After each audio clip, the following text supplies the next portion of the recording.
Şimdi köyümün işgal edilen mera, yayla ve orman arazisi Karabey köyü nüfusuna bağlı olup da köyümüzün bu yerlerini işgal eden insanlar, Kaya ailesi.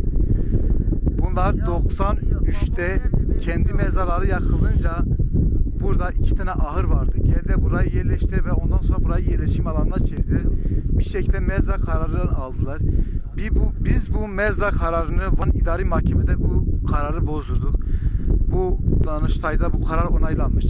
İçişleri Bakanlığı'nda bu mezar kararı kayıtlardan silinmiş. Tüzel kişiliği olmayan bir yerdir ve halen zaman zaman oraya bazı hizmetler gidiyor. Bunun kanun kriterlerine uygunsuz olduğunu düşünüyorum. Ve 26 yıldır devam eden bu mahkeme neden sonuçlanmıyor? Ben buna şaşırıyorum ve bunun cevabını arıyorum. Ben kendi muhtarlık döneminde 2 defadır gidiyorum. Ama 26 yıllık bir davadır devam ediyor. Bunu benden önceki muhtarlarla bu şekilde devam etmişler. Bizim köyün bak mera, orman ve yayla. Bu yaklaşık 40-50 bin dönümden bahsediyorum. Birçok insan bu sebepten dolayı yani benim çocuğuma başıma bir şey gelir diye bundan dolayı köyü terk etmiştir. Çünkü köyde kaldığı zaman bir hayvan beslemek zorunda kalıyorsun. Böyle bir sıkıntıdan dolayı kimse hayvan beslemiyor. Yani bir insan kalkıp da sabahleyin bir çocuğunu hayvana gönderemiyor. Çocuğuma başına bir şey gelir diye. Yetkililerden ricamız şu: 26 yıldır bu topraklarımız, bu yerlerimiz, arazilerimiz işgal altındadır. Bize bu zulüm yapılıyor. Niye birileri buna el atmıyor? Bugüne kadar atmamışsa bugünden sonra bari ricamız atılsın.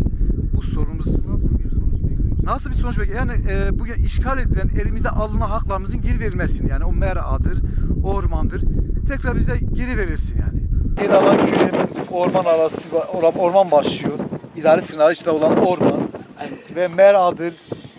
Ta tepenin en üstünde orman, yayladır. Bunların hepsine el koymuşlar. Mera kanununda da 40-50 bin dönüm mera şahıslara mal edilemez. Kanunda da bunun yeri vardır.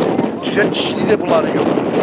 Hiçbir zaman mera kanunu kişilere mal edilemez. Köylere ait. Bunlar şahıstır. Bunu yetkililerden bunun halledilmesini, gerekin neyse, hukuki yardımsa hukuki yardım alalım, hukuki destek alalım. Yani 26 yıldır neden sonuçlanmıyor? Bu ricamız bu. Ve biraz da hukuk sürecini aştığını düşünüyorum işin gerçeği. 26 yıldır çözülmeyen nedir? Sıkıntı nedir? Neyi çözemiyorlar?